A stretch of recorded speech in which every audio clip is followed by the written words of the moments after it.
Ya, silakan Mbak Retno. Ini adalah Retno Rianti, HR Director untuk Hilton Indonesia dan Timor Leste. Beliau akan sharing pengalamannya creating high performers. Monggo Mbak Retno. Terima kasih Coach Han. Selamat pagi rekan-rekan semua. Assalamualaikum warahmatullahi wabarakatuh. Semoga semoga kita semua dalam keadaan sehat dan tidak lupa selalu mengucapkan syukur terhadap Allah Subhanahu wa Ta'ala atau Tuhan Yang Maha Esa. Terima kasih banyak sebelumnya atas undangan ini. Ada Coach Han atau Ibu Ria, Bara Coach and Lead Fest, dan banyaknya jumlah partisipasi dari rekan-rekan semua. Saya merasa terhormat bisa hadir di sini dan semoga hal-hal yang saya sampaikan hari ini akan bermanfaat bagi rekan-rekan semua. Nah, topik hari ini memang creating high performer. Hanya saya mengambil tema yang lainnya related dengan high performer adalah engage your people and make your good people become great. So, coba saya share aja, saya siapkan juga presentasi.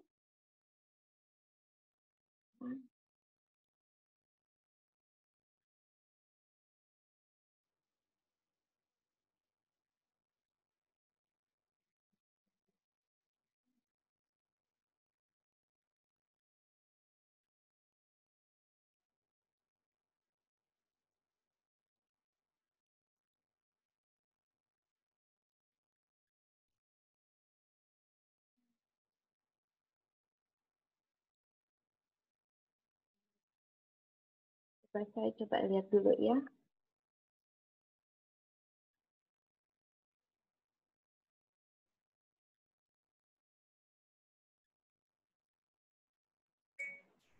Ya, sambil nunggu Bu Retno mencari filenya, teman-teman, pastikan kalau Anda ingin berinteraksi, question-nya masuk agak awal ya, karena waktunya kejar-kejaran, jadi satu pembicara hanya punya waktu sekitar 45 menit.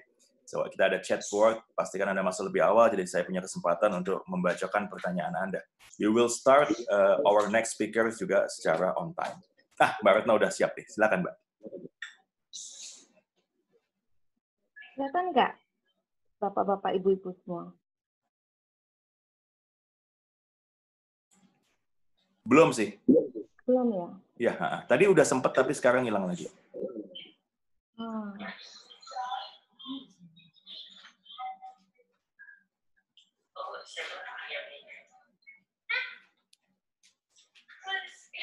Alright, sambil nunggu Mbak Retno cari filenya, boleh saya tanggapi Pak Henry Marwanto yang ada pertanyaan? Boleh silakan. Oke, ya Pak Henry bertanya kalau kita, ya di chatboard ya teman-teman ya, ada pertanyaan dari Pak Henry Marwanto, kalau kita melakukan rekrutmen terus-menerus, kalau ada yang cocok tapi posisi tempat kerja kita udah full bagaimana? Lalu bagaimana, berapa bulan sekali melakukan proses rekrutmen? First of all, Anda full itu kan nggak setiap saat, jadi jangan berasumsi, jadi sebelum full jangan asumsikan kalau full gitu, paham nggak ya? Just do the recruitment first. Kalau memang full dan ada orang yang sangat bagus, baru kita pikirin mau dipaksakan nambah atau mau ditunda atau seperti apa. Just do the job first, then ask later. Kebanyakan kita nih, misalnya mau liburan ke Bali nih ya, belum berangkat ke Bali. Nanti kalau macet bagaimana? Nanti kalau ini bagaimana dan seterusnya. Just do the work first. Ya. Kemudian pertanyaan kedua adalah gimana nih berapa bulan sekali? Ongoing. Hari ini aja pada saat saya sedang tampil ini tim kami sedang rekrutmen. Every day we have a recruitment process, interview process dan seterusnya ongoing. Jadi bukan berapa bulan sekali. Every day one of your team atau tim yang in charge harus ada di sana. Alright. Oke, kita kembali ke Mbak Retno sekarang. Silakan Mbak. Oke, bisa kelihatan sekarang? Yep, perfect. Ya. Alright, terima kasih. Maaf menunggu error. Jadi seperti yang saya ungkapkan tadi adalah topik yang saya bawakan hari ini adalah engage your people and make your good people become great. Thank you very much, Coach Hen. Sebenarnya presentasi ini akan lebih mudah karena Coach Hen barusan sharing kita 3 tips yaitu recruitment, training, and culture. So I believe during the recruitment, we select the talent. We select our karyawan. We selected our karyawan and then selected the best talent. Yeah. But then after that, we believe that all the team members that we are hired is the best talent, but then how the best talent is become still the best, continue the best, or just making slowly they become ordinary. That is why we are here as a leader to make them become the great people. Okay. Sebelumnya saya akan memperkenalkan diri saya sendiri sebelum memulai, yaitu betul saya Retno Rianti. Saya adalah Country Director of Human Resources untuk Indonesia dan Timor Leste. Di Hilton sendiri, kami punya 7 hotel, 1 di Timor Leste, dan 5 di Indonesia yang sudah buka, dan kita akan buka lagi hotel di tahun 2021, 3 hotel, yang 1 di Surabaya, Double Tree Surabaya, mungkin bapak-bapak dan ibu-ibu pernah lewat Double Tree Surabaya, dan 1 lagi nanti di Bali adalah takeover dari operational hotel, dan Hilton Garden Inn Jakarta akan buka di tahun 2021. Spesialis saya memang di hospitality, saya bekerja di hotel selama 22 tahun. Cukup lama, ya. Beberapa hotel yang pernah saya mengembang karir saya itu di Hyatt awal karir saya, dan di Marriott Group. Jadi Marriott itu ada Ritz-Carlton, saya sempat bekerja di Sheraton dan JW Marriott, dan 1 tahun ini saya sudah join dengan Hilton. Yang paling lama sebenarnya karir saya adalah lama di Ritz-Carlton brand. Ritz-Carlton selama 18 tahun saya bekerja di Ritz-Carlton brand. Dan saya memulai karir saya bukan di HR, saya adalah seorang waiter atau pelayan restoran awalnya. Ya. Dan karena saya berpikir Ritz-Carlton has a very good training and culture, and then the last position yang saya holding di Ritz-Carlton adalah sebagai Cluster Director of Human Resources, pegang 2 hotel di Ritz-Carlton Jakarta Mega Kuningan dan JW Marriott. Biasanya kalau memperkenalkan 2 properti ini adalah ketika saya bilang itu loh hotel yang pernah dibom dua-duanya pada saat itu, dan saya ada di sana juga. Ya. Kenapa bisa ke HR? Minat saya sebenarnya, cita-cita saya dulu ingin menjadi seorang guru, ya. Dan lumayan lama saya di F&B, dan terakhir saya menjadi seorang pindah dari Bali, pindah ke Jakarta, Ritz-Carlton Jakarta di Mega Kuningan ketika mereka buka hotel, saya transfer, dan saya menjadi posisinya adalah seorang sekretaris GM waktu itu. Nah, kebetulan ada performance development plan. GM saya bilang, Retno, kamu tidak bisa selalu menjadi seorang PA. Apakah kamu suka jadi PA atau you have a potential to grow your career, gitu ya. Dan saya bilang, what do you think I can be besides a PA? That's saya waktu itu bertanya sama beliau as a leader, yang sampai saat ini saya pikir beliau adalah seorang role model saya. Dan beliau bilang, you have been so long in the company, you know the company culture very well, and there are 2 options that you can move. Ya, pertama di training department, yang kedua menjadi seorang quality assurance manager. But I didn't really enjoy as a quality person gitu ya. Dan kebetulan saya bilang, okay, why don't I try to cross training in learning and development as a trainer. Dan kalau saya suka, then I can just stay there and then develop my career. So that's the first time my sessions with my leader, and then I think he opens my eyes, and then I think now I'm holding a position that make him so proud of me gitu ya. Dan dari training department sendiri, setelah itu saya memberikan culture training, and then involved in recruiting ladies and gentlemen atau team membernya JW Marriott, dan akhirnya saya pindah menjadi seorang HR. Oke, itu saja karir saya, perjalanan karir saya. Tidak gampang, tapi saya mempunyai beberapa banyak leader yang sangat support saya, dan ya banyak membantu tips untuk menjadikan saya seperti ini sekarang. Nah, balik lagi ke topik kita hari ini, yaitu leader.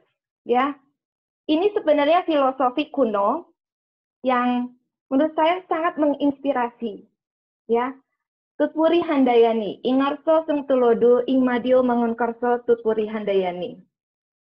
Oke, siapa sih yang nggak tahu apa falsafah ini, ya? Dulu mungkin ketika masa kita sekolah, kita tahunya ini seorang guru memberikan contoh kepada murid-muridnya, ya. Terus ada bersemangat dan semuanya. Tapi begitu seiring dengan jalan, saya pikir filsafat ini cukup tepat untuk dijadikan sebagai peringatan atau apa ya, sebuah warning sebagai kita untuk menjadi pemimpin yang bagus. Karena sebenarnya Tutpuri Handayani ini kan berarti dari belakang mendorong. Yang belakang itu siapa? Karyawan kita, ya kan? Dan di depan memberi teladan. Siapa di depan? Yaitu leader. Leader cenderung dijadikan menjadi role model. Leader cenderung dijadikan menjadi contoh yang baik. Nah, setelah itu yang di tengah adalah membimbing. Membimbing itu siapa? Mungkin supervisor, ya. Jadi saya rasa kalau filsafah ini sangat cocok. Saya tidak tahu rekan-rekan semua, cuma saya sangat admire dengan filsafah yang diberikan pada Ki Hajar Dewantara kepada kita semua. Oke, alright. Balik lagi, ketika kita hiring karyawan, awalnya adalah kita meng-hire karyawan. Ya, leader memutuskan, HR membantu. Nah, tadi Coach Han sebenarnya saya setuju dengan ucapan Coach Han bahwa kamu meng-hire karyawan ketika karyawan itu ingin maju, ingin develop. Ya, ada mungkin karyawan yang hanya bekerja. Yang penting saya bekerja 8 jam atau 9 jam pulang, dapat gaji. Nah, ada juga karyawan yang bekerja daripada tidak ngapa-ngapain. Ya, jadi sebenarnya kita, yes betul, leader punya kewajiban, punya tuntutan dari karyawan, dari manajemen untuk melead, mengcoach, mementor anak buahnya. Ya, hanya sekarang kita juga lihat apakah anak buah itu punya kemauan untuk grow their career. Ya, jadi kriteria pertama adalah minat. Apakah dia minat untuk berkarir atau tidak? Ada misalnya kita punya karyawati, sudahlah saya yang penting kerja, saya membantu finansial keluarga saya, jadi saya dengan posisi ini aja tidak apa-apa, gitu. Ya, untuk itu juga tidak salah karena itu pilihan. Kalau kita paksakan, mungkin we are creating false leader. Ya, hanya ketika mereka nyaman dengan posisinya, kita harus tanya mereka, yes, you can stay in your current position, but you have to still give a 100 commitment to the company. Ya. And then yang kedua adalah networking. Networking doesn't mean you have to know people outside of your perusahaan. Networking can be started from your own department, your own company. Apakah kamu kenal si A, si B dari finance department, ada departemen lain atau tidak? That can be started from that networking. Ketika kita bisa bermingle dan building good relationship bersama rekan kerja, dan one day ketika ada departemen lain memerlukan posisi ini, they will think about you. They will think about your name. Ya. Kalau networking di luar, sebenarnya saya bukan tipikal orang yang bisa supel untuk open network duluan. Misalnya saya ditempatkan ada seminar atau course gitu, I just not a typical like I'm approaching them, hey, my name is Retno, this is my business card. Being honest, I'm not that kind of person. I don't know, that is my weakness that I need to improve myself. But my approach will be different. Jadi ketika saya bertemu dengan orang, we exchange business card, I didn't really talk that much gitu ya, but when I come back, I send an email, share my appreciation that I had meeting with this person, saya ketemu, saya senang berkenalan dengan Bapak atau Ibu, sangat tertarik untuk bekerja sama. Itu yang saya lakukan, karena saya tahu weakness saya tidak bisa open langsung conversation di depan umum. Maksudnya mingle dengan network.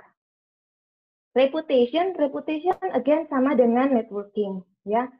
Reputasi adalah anggapan orang mengenai diri kita. Maksudnya apakah we are a person that has a high integrity. We are the person that never abuse any facility of the company.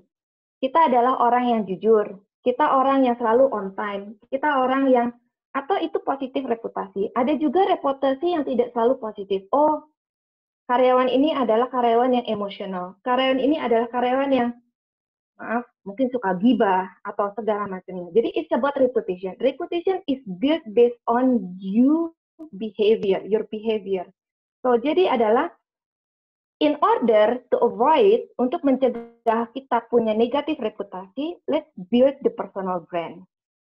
Starting with to come on time at work, and then we give a role model. Seperti misalnya, saya adalah seorang HR, yang ada kalau di hotel itu kan harus bergrooming ya, grooming standar. Harus pakai dikunci rambutnya, you have to wear stocking, you have to this. That saya tidak bisa memarahi karyawan saya, menegur karyawan saya kalau saya sendiri tidak memberikan contoh yang baik. Jadi it's about personal brand, ya. Berikutnya adalah image. I think image, personal brand itu hampir sama. Dan people, how close you are with the people, how will you be with your people, ya. And then exposure can be like seperti saat ini ketika Bapak dan Ibu join dengan session ini, saya pikir ini adalah suatu hal exposure. Exposure your knowledge, exposure your experience. Okay. Dan execution about the managing execution. Ketika kita sebagai pimpinan memberikan tugas kepada karyawan tersebut, apakah they really managing execution very well? Apakah kita harus mengingatkan mereka lagi? Apakah kita selalu mengingatkan ini sudah selesai apa belum? Ini sampai mana? Ya. Jadi alangkah baiknya ketika kita menjadi karyawan, in term of execution, it's better that we update our leader. Hey bos, sampai sini loh projectnya. I find a challenge. Can you help me? So that kind of behavior atau image yang very good for your career development, atau you can observe your team member untuk apakah dia high performer atau low performer. At the end of the day, it's going to be about the result. Okay. Some of people, they don't like take a risk. Yeah, risk is a good to taken, but have to be responsible for all the consequences. I will not talk about this terlalu banyak, tapi saya ini hampir sama semua. Jadi ketika Anda mau creating the high performer in your team, you need to assess each of your karyawan. Apakah they have this criteria atau tidak. Ketika kita meng-hire atau selecting our karyawan, ya, kita harus lihat kemampuan mereka masing-masing. Saya setuju dengan Coach Han bilang, kalau mereka semua high performer, mungkin mereka akan saingan. Yes, kalau positif saingan, itu bagus.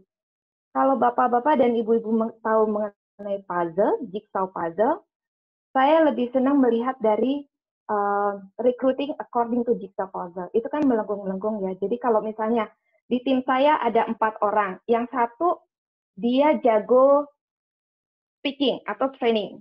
Saya akan mengambil orang, tapi dia lack in administration. So saya akan mengambil orang yang strong in administration. So they can learn each other. Seperti itu. Oke. Ini tidak semua karyawan kita memiliki hal-hal ini, ya. Dan tugas kita adalah mendevelop, mengajarkan, memberikan contoh, mengarahkan supaya mereka punya hal-hal yang ini. Jadi we are here to help them.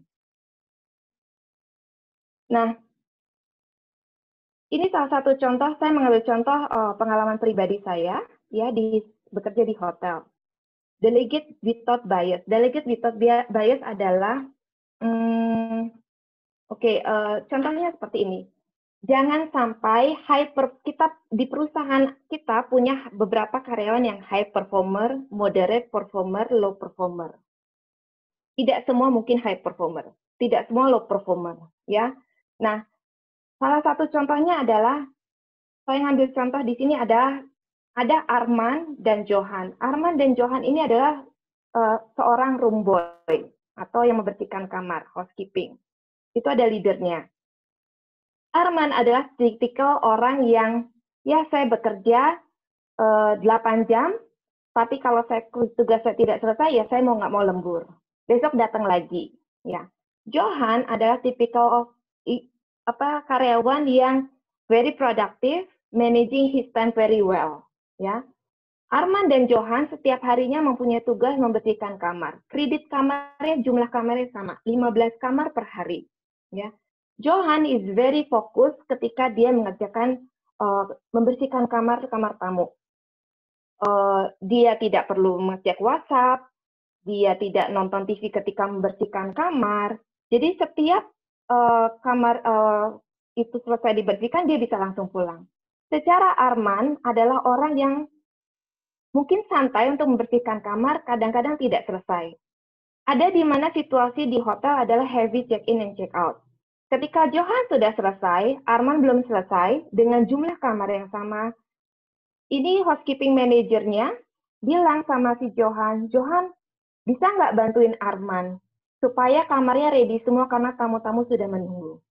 Mungkin 1 kali 2 kali Johan oke membantu Arman.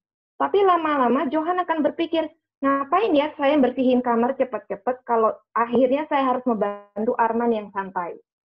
Ya. Jadi kadang-kadang kita harus fokus juga terhadap si low performer ini, ya. Jangan sampai Johan lama-lama dismotivasi, dia jadi ketularan si Arman, jadi lambat kerjanya, atau mungkin dia akan bosan akhirnya keluar perusahaan, mencari tempat kerja yang lain, karena dengan treatment yang tidak adil. Nah, yang rugi siapa? Perusahaan, karena akhirnya si Arman yang low performer, dia akan stay, secara perusahaan akan kehilangan yang di high performer. Sebagai leader, saya hanya menyarankan, ini bisa dijadikan inspirasi buat para karyawan ketika briefing. Mungkin leader bisa bilang, coba kalian lebih fokus membersihkan kamar supaya kalian bisa pulang on time seperti Johan. Dan Johan diberikan apresiasi, thank you Johan, you deserve to go home early because your job is done. Jadi teman-teman Johan, termasuk Amran dan yang lain, Amran yang lainnya, mereka akan termotivasi, oh iya ya, kalau saya kerja cepat, saya bisa pulang cepat. Oh iya ya, saya tidak perlu lembur. Ya, jadi kadang-kadang kita juga harus fokus kepada high performer dan low performer. Atau sebaliknya, kita juga harus fokus terhadap low performer dan high performer. So it has to be balanced. Kadang-kadang leader hanya fokus kepada high performer.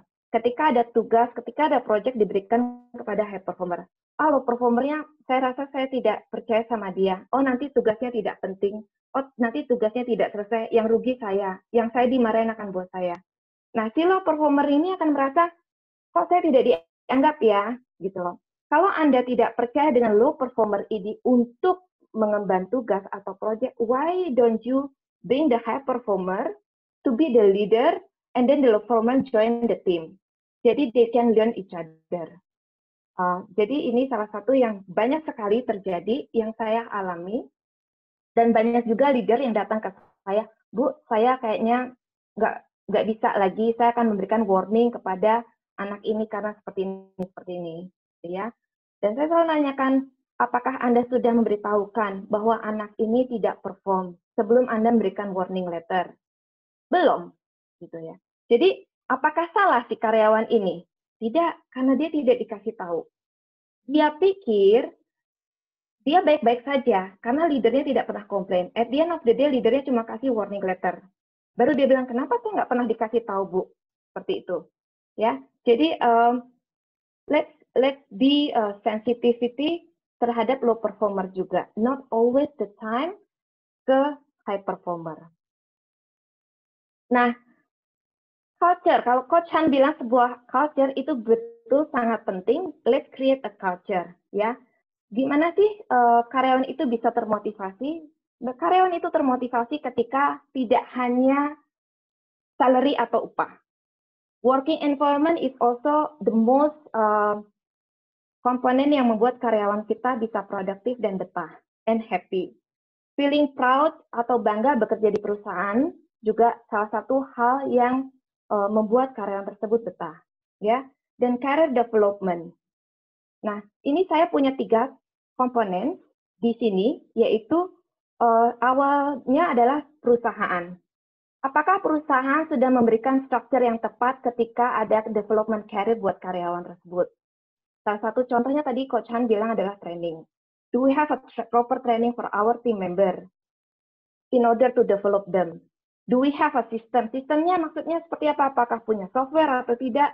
Bukan software, maksudnya di sini adalah do we have a delivery system, misalnya within 1 tahun kita review your performance. Performance-nya based on apa? We have to give the goal, gitu ya. And then kita di sini sebagai supervisor. Supervisor bisa jadi leader, ya. Do we support them? Do we give a clear direction to them? Do we motivate them to provide better result, ya? Dan of course karyawan. Tanpa karyawan perusahaan kita tidak bisa bergerak. Balik lagi dengan contoh hotel. Saat ini GM saya sedang cuti. Hotel saya masih operasional. Ya.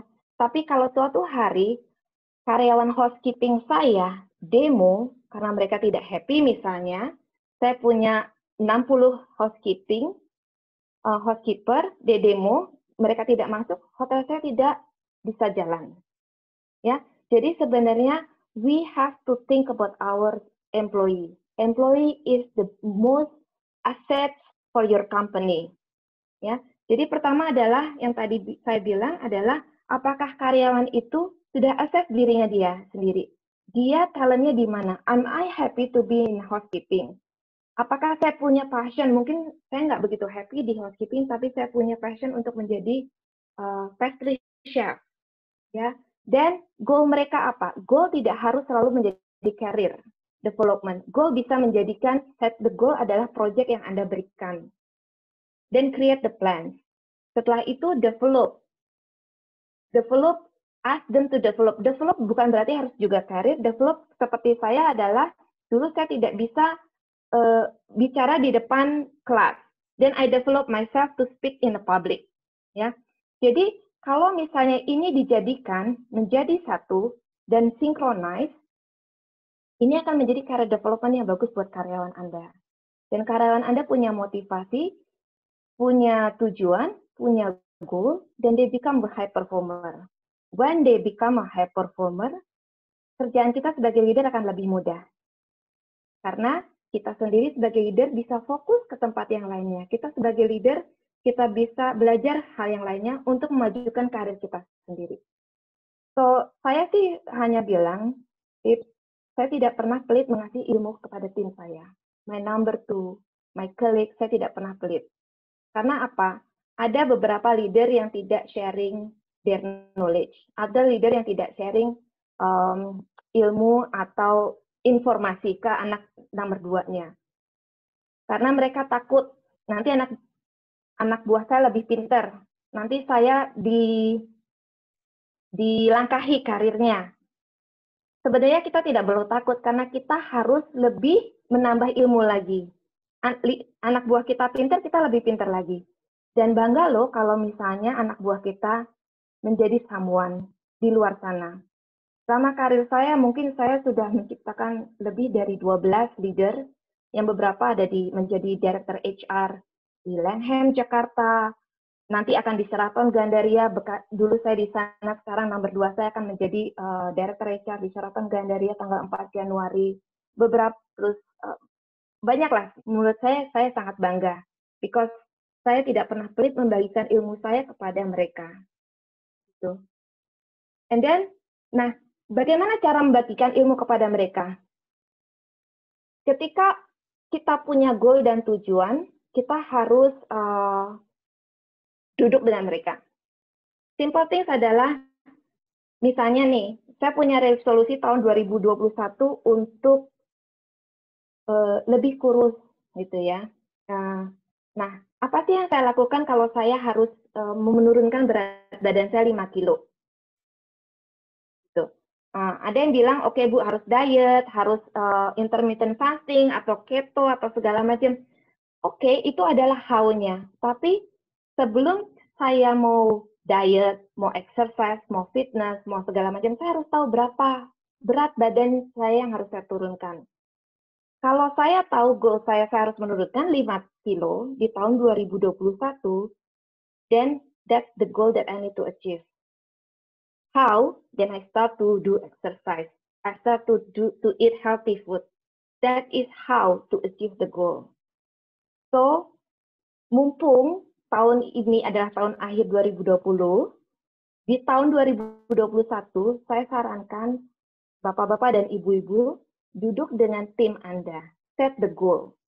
Maybe penjualan, maybe engagement of karyawan, maybe goal-nya macam-macam, ya. Goal setting duduk. Oke, misalnya kita harus menjual, memarketingkan produk ini. Seperti tadi bilang bahwa the goal is to have 100 clients, 100% client of happiness, gitu ya. Padahal kalau 85% happiness of satisfaction of clients is already meeting the achievement. Tapi kita sebagai leader harus memang memarkup goal tersebut, ya. Nah, setelah goal itu di setup, jangan lupa dicek how is the goal, how is so far, ya. Nah, selama cek ini Anda harus misalnya, oh karyawan Anda bilang bahwa I don't have any challenge, that's good. Then I want you to do more. Kalau karyawan Anda bilang, Bu, saya ada challenge di sini, and then you have to have a brainstorm sessions with them and support and finding solution. Coba hindari bilang, oh I don't care, I don't know, saya tidak peduli. Yang penting 6 bulan ke depan sampai akhir 2021 kamu harus achieve. Saya nggak tahu gimana caranya, saya trust kamu bisa melakukannya. Ya, mungkin itu bagus men-challenge. Tapi tanya lagi, ketika Anda men-challenge seperti itu, tanya diri Anda, sebenarnya saya tahu nggak sih caranya? Atau memang saya sebenarnya nggak tahu caranya, saya suruh aja anak buah saya seperti itu, achieve goal-nya. Nanti akhirnya kalau anak buah saya dapat achieve goal-nya, saya akan merasakan the benefit. Ya, so kalau saya sebagai anak buah punya leader yang bilang gue nggak mau tahu, lo harus kerjain, pokoknya gue mau riset. Saya akan berpikir leader saya sebenarnya nggak tahu bagaimana achieve-nya, gitu. Ya, at the end anak buahnya akan bilang ini, ngapain gue deliver and then yang dapat kredit bos gue. Gitu. So that is also making for someone become demotivated. So if you would like to have your team high performer, then okay, what is your challenge? How about this one? Why don't we do this one? Do you have any suggestion? So that is a good synchronize. And then anak buahnya merasa, oh, ketika dapat goalnya, achieve and success, your team will say, that is because of my idea. That is because my boss support me. That is because my boss trust me. That is because we collaborated very well. And I'm so proud that I can deliver the goal very well. Yeah. Nah, that's the feeling that we want when you have a sitting year-end review with your team member. Yeah. Year-end review adalah something that not a punishment. Year-end review adalah hal yang sangat ideal ketika both of you, your leader, your karyawan atau leader, sama-sama happy dengan result. Nah, ketika happy dengan result, kita sebagai leader harus recognition, ya. Saat ini mungkin recognition is really needed. Recognition is DNA of employee, karyawan, ya. Apalagi dengan adanya maraknya sosial media. They're so proud ketika dia direcognize leadernya. Kalau saya selalu bilang sama tim saya, HR itu adalah departemen yang jarang direcognize. Justru kita yang nge-drive recognition ke semua departemen. Begitu saya tahu bahwa anak-anak saya, tim saya jarang direcognize, dan saya yang harus merecognize mereka. Apakah bos saya kadang-kadang merecognize saya? Belum tentu. But I recognize my team, then we celebrate, that's my happiness. So, ya. So, celebrate success, always. Nggak hanya makan-makan di restoran yang mewah, bring donat, bring gorengan, bawa gorengan buat tim, make a note, it also make a celebrate success. Nah, di situ celebrate success, having a casual chat, Anda bilang, kita udah oke nih ya tahun ini, gimana tahun depan? Menurut kalian bagaimana sebaiknya? In casual game ideas is very efektif karena tidak formal dan sometimes ide yang gila adalah ide yang inovatif dan berhasil untuk diterapkan. Oke, nah apa sih leadership gitu ya? Sebenarnya ini banyak tips-tips leaders yang saya punya, cuma karena waktunya saya sangat terbatas, saya hanya sharing yang ada saya highlight saja. Leader yang ideal menurut anak-anak buahnya, gitu ya. Gitu. Kalau teman-teman punya kesempatan tanya sama my team gitu ya, nanti mungkin ada yang mau tahu. I'm not an easy leader, I'm quite tough leader, saya tough leader, ya. Anak-anak saya kebanyakan manggil saya emak gitu ya, and then ada yang manggil saya ibu tiri, ya. Ada yang manggil saya macam-macam lah ya. Tapi suatu hari ketika saya pernah sempat mengundurkan diri karena fokus dengan keluarga, my team said that, Mak, ya gimana Mak, nggak ada lu lagi Mak, nggak ada yang motivasi gue, nggak ada yang ngontrol kerjaan gue, nggak ada yang bawelin gue, gitu loh. Terus saya cuma bilang gini, kan enak, nggak ada yang marah-marah lagi, nggak enak, gue nggak termotivasi, gitu loh. Jadi, sometimes ketika menjadi leader, itu kita tidak harus menjadi angel, gitu. Tidak harus menjadi sebagai leader yang baik. Leader yang baik adalah, saya akan sharing di sini, beberapa yang saya highlighted di board, yang saya akan share yaitu communication. Ya, saya rasa komunikasi tidak hanya di tempat kerja, di keluarga, di pertemanan sangat penting. Ya, jadi komunikasi tipsnya adalah pertama, kalau saya bisa sharing, skip your level meeting. Maksudnya apa? Mungkin ada beberapa perusahaan yang komunikasi based on hierarki. Mungkin saat ini tidak perlu based on hierarki. Kalian bisa mulai mencoba mungkin, kalau Anda misalnya seorang manajer, karyawan kamu mau bicara dengan direktur, langsung nggak boleh, harus lewat saya. Gitu ya. Bisa, kalian bilang, kamu ngomong dong sama bapak ini, it's your personal brand. If anything wrong, I will back you up. Gitu. Jadi, karena apa? Oh, nggak berani, Bu. Loh, kenapa? Misalnya Pak Direktur sudah tahu saya banget. No worry, they need to know you. Gitu. Ya. And then, ketika komunikasi, tim kalian mengungkapkan pendapatnya, jangan dijudge. Ya, apapun itu didengarkan dulu, jangan diintervensi, dan jangan memberikan judgment. Okay. Nah, selamat pagi, Bu Retno. Reminder kita masih 5 menit ya untuk pembicara berikutnya sudah standby. Thank you. Baik, dan rekognisi adalah juga termasuk body language. Ya. Yang kedua adalah help your team member to embrace change. Banyak perubahan. Ketika Anda mendapatkan perubahan dari direktur untuk melakukan perubahan, Anda jangan sampai Anda mengeluh ke anak buah, ya direkturnya bilang kayak gini, direkturnya seperti ini. Jadi yang Anda lakukan adalah, let's do, we need change. Otherwise, the business will not work very well. Ya. Dan yang ketiga adalah, ketika Anda recognize, mungkin Anda bisa recognize your team, the high performer di public. Ya.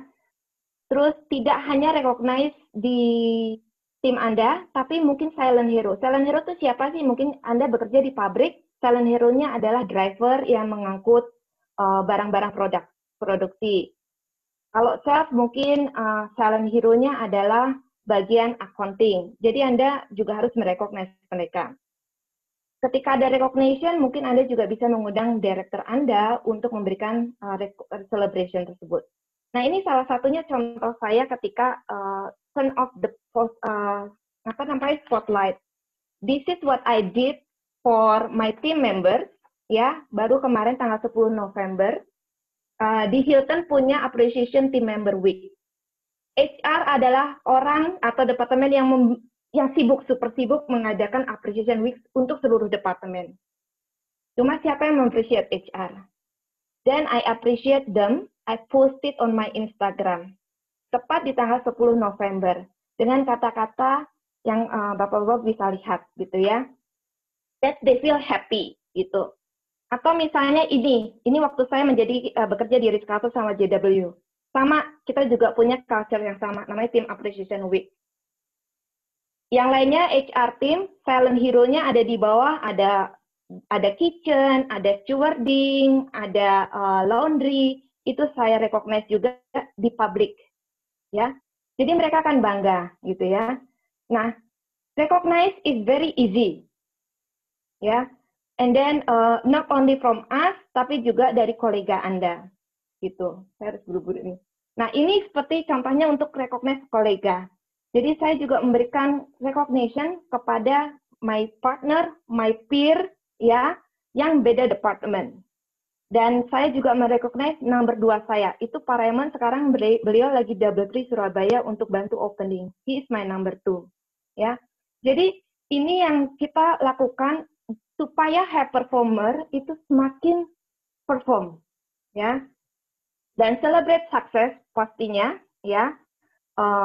Ask them, invite them for having a coffee together is also important. The most important thing adalah be mindful, not mindful, ya. Maksudnya apa? Kita sebagai leader harus waspada, harus aware. Berapa banyak workload yang kita berikan kepada tim kita. Jangan sampai tim kebanyakan, jadi full, ya, dia overload, then they cannot productive, ya. So you need to ask them, is it okay with you to do this another project? Are you okay with this one? Or you have overwhelmed? Seperti itu, ya. So, last but not least, you need to nurture your high performance. Schedule one-on-one session, chatting with them, provide opportunities for growth, and you can be a mentor for them. Oke, mungkin karyawan ada yang ingin pindah, ya, challenge-nya adalah mungkin, wah Bu, lokasinya adanya di Surabaya ya, saya di Jakarta saya nggak bisa pindah, para high performer ini. Atau ketika high performer itu dia sudah perform, tapi posisinya tidak ada, ya. Atau akhirnya karena posisi di kantor kita nggak ada, mereka being hijacked by other company. Atau Bu, saya nggak bisa promote karena kita nggak ada budget, gitu ya. Mungkin next time saya akan bisa bicara gimana overcome the challenging ini. Cuma sekarang sih nowadays adalah promosi tidak harus naik ke atas. Promosi bisa pindah ke departemen. Promosi tidak harus menggantikan posisi yang kosong, tapi kita bisa create another new position. Itu sih. Itu saja dari saya. Terima kasih. Ya, kalau kita jadi leader adalah suatu hal yang membanggakan. If your actions create a legacy that inspire others to dream more, learn more, do more, and become more, then you are an excellent leader. Thank you very much for your attention. I'm sorry, I'm so in rush for speaking session ini. Terima kasih semuanya. Alright, thank you Bu Retno. Terima kasih banyak. I'm sorry to rush you up. Karena ini pengalaman 22 tahun dimasukin ke sesi 45 menit. Jadinya kayak gini nih ya Bu Retno ya. Jadi kita kejar-kejaran. Tapi oke, I think Prof. Indra udah di sini. Tapi satu pertanyaan deh dari Pak Diki. Pak Diki Prasanto, selamat datang nih dari Solar Heart. Beliau pemanas air Solar Heart. Dan beliau adalah speaker kita di Leadfest 06 yang kemarin. Gitu ya. Jadi kalau ini dilewatin pertanyaannya saya nggak berani nih. Kualat sama Pak Diki saya nanti. Bu Retno, Pak Diki tanya nih. Kadang seorang high performer cenderung dominan, suka menekan rekan satu tiernya, bahkan sampai hingga level bullying. Nah, mungkin Bu Retno bisa sharing nggak tips dan triknya dalam mendevelop high performers, tapi agak agresif seperti ini. Bisa sharing, Bu Retno? Boleh. Terima kasih atas pertanyaannya. Betul sekali. Banyak kejadian seperti itu ya. Sebenarnya kalau kita sebagai leader sudah tahu si high performer suka membullying, jadi kita harus mengerem. Ketika kita meng-appreciate mereka atau merecognize mereka, ada satu sisi kita tidak boleh compare dengan yang lainnya. Ya, misalnya, terima kasih Pak Bambang atas kerjasamanya sangat ini. coba kalian contoh Pak Bambang misalnya, atau tolong misalnya ada Pak Budi. Pak Budi, coba lain kali Bapak belajar dari Pak Bambang. Nah, itu adalah salah satu tips yang mungkin dihindari ketika kita tahu si Pak Bambang ini adalah tipikal leader yang dominan dan suka membuli. Pertama, ya. Yang kedua adalah apa namanya one-on-one session yang tadi saya bilang.